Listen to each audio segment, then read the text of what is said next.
Comfortable in front of camera. I'm just recording some vlogs for personality development. So are you comfortable in front of camera? Okay, can you tell me about Pune? Yeah, Pune, like famous places, famous city, food, culture. Food. Can you tell me about Pune? Just describe me for a little bit so people know.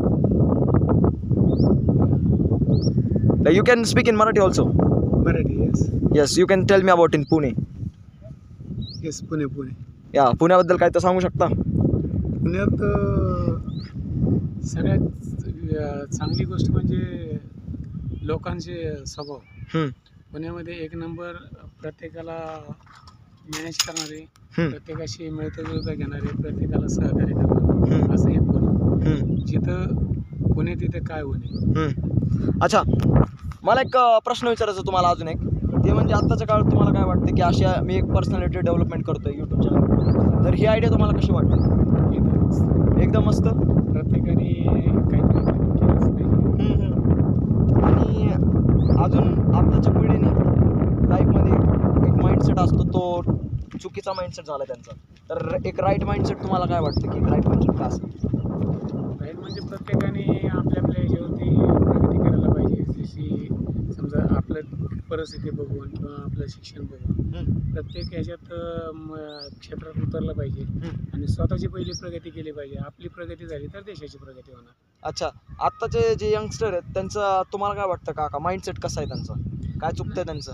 चुकतं म्हणजे हेच की तो काय करतोय आपण काय करायला पाहिजे, किंवा तो पुढे गेला आपण थोडंसं नाही त्याला खाली सारखंच ते काय करतो हे काय करतो म्हणजे असं तू करतोय तर ठीक आहे बुवा, म्हणजे ट्राय अगेन किंवा काय. जरी एखाद्या विषय ह्याच्यात जो सक्सेस नाही झाला तर त्याला म्हणायला पाहिजे बुवा पुन्हा प्रयत्न कर, यश हे आपल्या हातात असतं. अच्छा, आणि जो एक पॅरेंट्सचा जो एक निगेटिव्ह माइंडसेट असतो आपल्या चाइल्डकडे, ते त्याला म्हणतात तू नाही करू शकत आणि कॉन्स्टंटली कंपॅरिझन असते की त्याला नाही, जास्त नाही, मार्क पडले. ते तर कंपॅरिझन कोणाशी करायचं नाही. कारण आपला मुलगा म्हणा किंवा दुसऱ्याचा मुलगा म्हणा तो त्याच्या ठिकाणी व्यवस्थित असतो. अच्छा. कारण त्याची प्रगती त्याची जी माइंड असतं ते ठीक आहे ना, बरोबर असतं. किंवा प्रत्येकानेच आता एखाद्याला समजा तो 100पैकी 100 मार्क मिळू शकतो, पण एखाद्या विषयात तो त्याला येतच नाही. कारण काय होतं की त्याने तो अभ्यासच केलेला नसतो. म्हणजे असं नाही की बाबा तो त्याला येत नाही किंवा काय नाही, अभ्यास केल्यानंतर येईल ना. बरोबर. अहो तुम्ही आजकाल जगामध्ये ना कुठली गोष्ट अशक्य अशी नाहीच. तुम्ही प्रयत्न करा, कुठल्याही क्षेत्रात प्रयत्न करा, यश हे तुमच्या आणि काकाला विचारतो, काका तुमचं वय काय? मी आता 58. ठीक आहे, तुम्ही जर 20 वर्षाचे असता तर तुम्ही तुमच्या 20 वर्षाच्या नाही, प्रत्येकाने काम केलं पाहिजे, मेहनत केली पाहिजे, शिक्षण घेतलं पाहिजे. हे तर भविष्य आपलं भविष्य त्याच्यावरती अवलंबून आहे. तुम्ही शिक्षण घेतलं, पुढं मोठे झाले, मोठ्या हुद्द्यावर लागले तर तुम्ही काहीतरी करू शकाल ना. आणि आता माझं सांगायचं तात्पर्य झालं तर मी पुण्यामध्ये 1995ला मी पुण्यामध्ये आलो 12वी झाल्यानंतर. अच्छा. तर मी ऑलरेडी माझ्या घरची किंवा माझ्या वडिलांची परंतु मी माझ्या माइंडमध्ये असा निश्चय केला होता की मी घरातले एकही रुपया आणणार नाही. आणि जे मी पुण्यात आलो ना त्यावेळेस माझ्या खिशात फक्त 3 रुपये होते. अरे बापरे. आज मी जवळजवळ आहे ना, नाही म्हणलं तरी कोट्यवधी रुपयाची प्रॉपर्टी इथं करून बसतो. अरे बापरे, बघा गाईस, 3 रुपये होते फक्त पुण्यात आल्यावर. 3 रुपये होते, एक खरी कंडिशन आहे. आणि ज्यावेळेस सकाळी मी उतरलो इथं गाडी तळला त्यावेळेस त्या 3 रुपयाचा 11:30 वाजता वडापाव खाल्ला. अरे आणि बापरे. माझ्या खिशात एकही रुपया नव्हता, परंतु मी सक्सेस होऊन दाखवलो का की माझ्या मेहनतीवर आणि माझ्या ह्याच्यावरती माझा ठाम निश्चय होता अच्छा. की मी हे सक्सेस करणार आणि मी कुठं ना कुठं म्हणजे सक्सेस होणारच. आणि मी आज मी माझ्या ह्याच्यात आहे ना, मी आज सक्सेसफुल. अच्छा, आता जे निगेटिव्ह लोक असतात ज्यांचा निगेटिव्ह माइंडसेट असतो त्यांच्याकडे सगळं असतं पण ते कारणं बिरणं बनवतात, त्यांच्या लोकांबद्दल तुम्हाला काय बोलायचं काका? नाही, बोलायचं म्हणजे निगेटिव्ह हा विचारच नाही करायचा. का होत नाही म्हणजे कुठं आपण कमी पडतोय, तुम्ही मेहनतीत कमी पडतो, विचारात कमी, ह्या 2 गोष्टीत कमी पडतात म्हणून तुम्ही नाही बाबा म्हणजे मी आत्ताच माझं उदाहरण दिलं की मी 3 रुपयात तुम्ही आज मी तुम्हाला 3,000 रुपये देतो किंवा 1,00,000 रुपये देतो, तुम्ही सक्सेस होऊन दाखवा. गावाकडं न जाता तुम्ही इथं पुण्यात सक्सेस होऊन दाखवा. ज्याला करायचंच नाही तो सक्सेस होऊ शकत नाही, आणि ज्याला करायचं आहे ना तो माझ्यासारखा 3 रुपयावर काय 0वरती सुद्धा करू शकतो. अच्छा, असं तुम्ही किती माणसं बघितलं की जे लाईफमध्ये काहीच नव्हतं आणि ते आता लाईफमध्ये म्हणजे भरपूर भरपूर म्हणजे 50%च्या पुढं. त्यांच्यामध्ये तुम्ही काय असं बघितलं? अहो मेहनत, कष्ट आणि विचार, असे विचार किंवा नाही आपण जर गावाकडे गेलो किंवा आई वडिलांच्या तिकडे आपण रिटर्न गेलो, स्वाभिमान हा प्रत्येक सगळ्यांच्या मध्ये स्वाभिमान महत्वाचा. मी जे करू शकतो किंवा नाही आता गावाकडे परत मला गावाकडे जायचंच नाही, पण मी इथं काही करू शकतो. पण मी गावी जातो. तिन्ही गोष्टी असल्या लक्ष्मी तुमच्याकडे पळत नाही ते पाहिजे. अच्छा, तुम्ही फायनान्शियल सपोर्ट नाही घेतला, मग तुमच्या डोक्यामध्ये असं काय होतं की तुम्हाला स्वतःच करायचंय? नाही, माझ्या डोक्यामध्ये कसं आहे किंवा मी विचारच केला होता की घरातला एकही रुपया घ्यायचा नाही आणि आपण सक्सेस होऊन दाखवायचं. कारण माझ्यामध्ये अशी जिद्द होती आणि हे चिकाटी होती कष्ट करायची की मी करू शकतो. आणि माझ्या नशिबाने साथ दिली मला पहिली गोष्ट म्हणजे. कारण मी बजाज म्हणजे एफ हिरोदिया आकुर्डीला जी कंपनी ना त्यामध्ये मी तिथं जॉईन झालो. असं जॉईन झालो की ट्रान्सपोर्ट डिपार्टमेंटला जॉईन झालो आणि मी काही दिवसातच तिथं परमनंट. अच्छा. हां, आणि त्याच्यामुळे माझी प्रगती झाली. तिथून पुढं मला दुसऱ्या कंपनीची ऑफर आली 5 वर्षानंतर. मी ती दुसरी कंपनी BSA कॉर्पोरेशन लिमिटेड, आता पण ती कंपनी पुण्यामध्ये आहे. आता त्या कंपनीनं मला एवढा सपोर्ट दिला की मी आयुष्यभर ती ऋणी राहील. आणि तिथून मी हे सगळं आता जे लाखोची प्रॉपर्टी मी जी कमवली ती मी दोन्ही कंपनीच्या जीवावरती.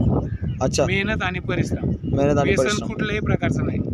गांजा, दारू, बिडी, सिगरेट, पान, तंबाखू कुठल्याही प्रकारचं व्यसन नाही. अच्छा, जे आत्ताची जी गुन्हेगारी वाढत चालले, पोरांना जरा गुन्हेगारीचा शॉक लागला, तर त्याबद्दल काय बोलायचं तुम्हाला? नाही, ते म्हणजे कसं आहे माहिती आहे का, जे तुमच्या घरामध्ये वातावरण असतं, तुमच्या मित्रपरिवारामध्ये वातावरण असतं, तुम्ही आपली मुलं आपण कुठल्या शाळेत घालतो, आजूबाजूचा परिसर कसा आहे त्याच्यावरती हे सगळं अवलंबून असतं. भविष्यात तो गुन्हेगार नसतोच, काही जन्मताच थोडा गुन्हेगार असतो. बरोबर आहे. हां, मग तुम्ही ज्या ठिकाणी राहताय जसं पेरलं तेच उगवणार ना, असं आहे. अच्छा, आणि आजकालच्या जे पेरेंट्स आहेत त्यांचं काय कमी पडतं, त्यांच्याकडे दुर्लक्ष होतं कमी का? पडतं म्हणजे आता कसं आहे, जे सर्वसामान्य माणसं खेडेगावातून आलेले असतात बघा, 80% ते 100% गुन्हेगार असे बाहेरून आलेल्या म्हणजे आईवडिलांचेच गुन्हेगार त्यांच्या मुलांची वाढलेली. कारण त्यांच्याकडे दुर्लक्ष होतं त्या मुलांकडे, पालकांचं. किंवा दोघं जण कमवायला जातात बाहेर, बरोबर, आणि आपला मुलगा शाळेत जातोय, पण शाळेत काय करतो किंवा संध्याकाळी अभ्यास किती करतोय किंवा काय करतोय याच्याकडे लक्ष द्यायला त्यांना वेळ नसतो. कारण पुढचं आपल्याला आज नाही गेलो तर भविष्यात दुसऱ्या दिवशी आपण काय करणार, अशी परिस्थिती असते. त्यामुळं मुलांकडे दुर्लक्ष होतं आणि तिथून पुढे ही परिस्थिती निर्माण होते. मग हे कधी बदललं का काका, काय वाटतं? बदलल. तुम्ही मुलांकडे जास्त लक्ष द्या, शिक्षणावर जास्त भर द्या. आणि तुम्ही आहे ना प्रत्येकाच्या बाबतीत, समोरच्या बाबतीत आहे ना निगेटिव्ह विचार, म्हणजे असं नाही त्याने असं झालंच नाही पाहिजे असा विचार करू नका. हा ठीक आहे ना, तो करतोय ना, त्याच्यानंतर आपला नंबर येणारच आहे. आणि मी तर सांगतो देवावरती जास्त विश्वास ठेवा. तुमच्याकडे पण देव लक्ष देणार आहे, पण कधी वेळ आली पाहिजे. आणि ज्यावेळेस वेळ येते ना त्यावेळेस तुम्ही हातोडा मारायचा विसरू नका. नक्कीच तुम्ही सक्सेस व्हा. आणि आजकालचे जे यंगस्टर आहेत त्यांचा माइंडसेट फक्त एवढं झालेला आहे की मला फक्त नाही का असं लिमिटेड झालेलं आहे त्यांचा माइंडसेट. तर त्याबद्दल काय बोलायचं? नाही, तुम्ही ह्याच्याबद्दल बोलायचं झालं ना तर तुम्ही समजा जे मुलं आहेत आजकालचे किंवा 16-17च्या पुढचे, की पेरेंट्सने काय करायला पाहिजे, आपल्या नातेवाईकाकडे गावात जाऊन थोडंसं ज्यावेळेस सुट्टी असतात त्यावेळेस तिथं थोडं रमवून द्यायचं ना त्यांना. तिथला मित्र परिवार वाढवायचा. समजा इकडं जरी थोडंफार हे झालं तर तो माणूस तिथं राहून थोडंफार इकडं ज्यावेळेस मन विरंगुळतं ना, विरंगुळा होतो त्यावेळेस तो बरोबर म्हणजे माइंडमध्ये येतं आणि तो सरळ रस्त्याला लागतो. अच्छा, आणि काका तुम्हाला बिझनेसबद्दल काय बोलायचं आहे? बिझनेस आजकाल तर बिझनेसमध्ये भरपूर कॉम्पिटिशन आहे. पण असं आहे, तो बिझनेस करणारा माणूस पहिल्यापासून आपण काय म्हणतो की बाबा नाही बिझनेस करावं तर मारो डान्स करावं. आणि परिस्थिती खरी आहे, 100% खरी. आज आपल्या महाराष्ट्रामध्ये गुजरात, राजस्थान, बिहार, UP इथून लोक आलेत.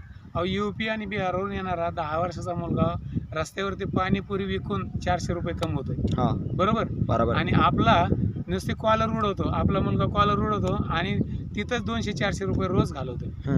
ही परिस्थिती ऑलरेडी. अच्छा, तुम्ही बिझनेस करा पण त्या मारवाड्यासारखा करा. तो 1 रुपया उधार देत नाही, तुम्हाला देतो कधी तो उधारी नाही. मग ते आपल्या दुकानावर बसला की काय म्हणणार, नाही ठीक आहे आज नाही ना उद्या दे 100 झाले, 200 झाले, 400 झाले. तो जसा तो उधारी घ्यायला लागतो ना तर त्याच्या मनात असतं उधार घेणारा आणि देणारा.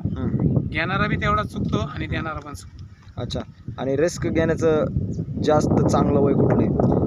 रिक्स घ्यायची ना तुम्हाला, तर ज्यावेळेस 25च्या पुढं आणि 50च्या आत कधी रिक्स घेऊ शकतो. तेव्हा सक्सेस त्यावेळेस मी अशी म्हणजे रिक्स घेतली, पण माझ्याकडं ऑलरेडी ना मी 8 लाखाची रिक्स आणि मी तिथे सक्सेस झालो. मी पुण्यामध्ये राहून माझ्या गावाकडे 16-17 माझ्या रिक्स बघायला पुणे नसताना स्वतः वसंत वगैरे येतो. माझं स्वतः कामाचं शनिवारी सुट्टी असल्यानंतर मी तिथं जाऊन मी रात्रंदिवस 2 दिवस रात्रंदिवस तिथं त्यांच्याशी संपर्क साधायचा. पुढचं काय करायचं आहे, आता आपण केलेलं नियोजन कसं, आणि विशेष म्हणजे जो माणूस काम करतो आपल्याकडं त्याला काम का करतो की त्याला पैशाची गरज असते. बरोबर आहे. बरोबर. तुम्ही जर पैसे नाही ठेवले तर तो झक मारत आपण तिथं असो किंवा नसो त्याला माहीत असतं किंवा आपला पैसा रिकामा होणार आहे, आपण तिथं जाऊन काम केलं. अच्छा. आणि काका मला एक लास्ट गोष्ट बोलायची ती म्हणजे आपले मित्र कशा असायला पाहिजेत? मित्र एकदम चांगल्या स्वरूपाचे असायला पाहिजे, की मनमोकळे असायला पाहिजे पहिली गोष्ट, आणि जीवाला जीव देणारे मित्र. समजा तुम्ही 10 मित्र गोळा करताय ना, तिथं एकच करा, पण तो नुसता हाकेला आला पाहिजे. तुमच्या प्रत्येक शब्दावरती त्यांनी सत्य म्हणून विश्वास ठेवा. त्याचे जे मित्र आहेत ना ते फक्त पैशापुरते आणि याच्यापुरतेच. काहीच कोणाला आता काकाला परेशान नाही करायला पाहिजे. हॅलो. चांगलं वाटलं हे होता आजचा व्हिडिओ. तर मला तुम्हाला पण एवढंच बोलायचं ते म्हणजे की जास्तीत जास्त असे व्हिडिओ काढा आणि जास्तीत जास्त ब्लॉगिंग करा, कारण की माल लोकांना का खावा, आता इम्प्रूव्हमेंट करा. ह्या ग्राउंडमध्ये अशा कुणी तुम्हाला जज नाही करणार, आणि व्हिडिओ काढा. ठीक आहे, चला भेटू पुढच्या व्हिडिओमध्ये. पीस.